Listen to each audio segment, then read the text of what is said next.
भाज्या बघून आपल्याला लक्षात आलंच असेल की आजचा मेन्यू नक्की काय आहे।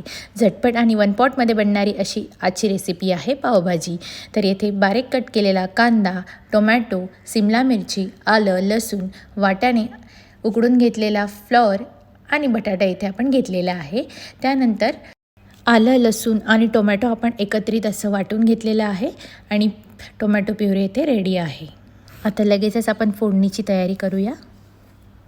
बटर, तेल हे आपण आपल्या गरजेनुसार ॲड करून त्यात जिरं, मोहरी, कांदा, कढीपत्ता, शिमला मिरची ॲड करून व्यवस्थित परतवून घेणार आहोत।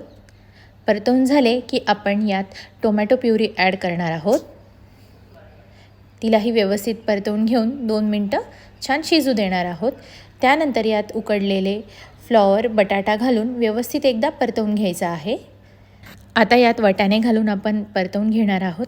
त्यानंतर हळद, लाल तिखट 2 चमचे किंवा तुम्ही तुमच्या ॲडजस्टमेंटनुसार 2 ते 3 चमचे इथे घालू शकतात आणि एव्हरेस्टचा पावभाजी मसाला मी इथे वापरला आहे 2 चमचे ॲड करून त्यात मीठ घालून आपण परतून घेणार आहोत।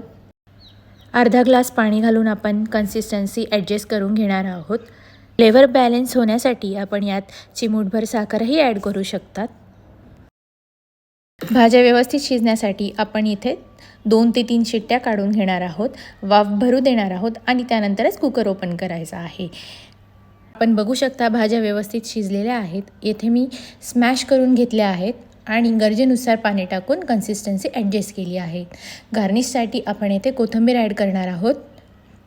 पावभाजीसोबत गरमागरम कडक पाव तर सगळ्यांनाच आवडतात। तूप इथे ॲड करून छानपैकी कडक असे पाव गरम करून घेतले आहेत। अशी झटपटीत बनणारी आणि चमचमीत पावभाजी रेडी आहे।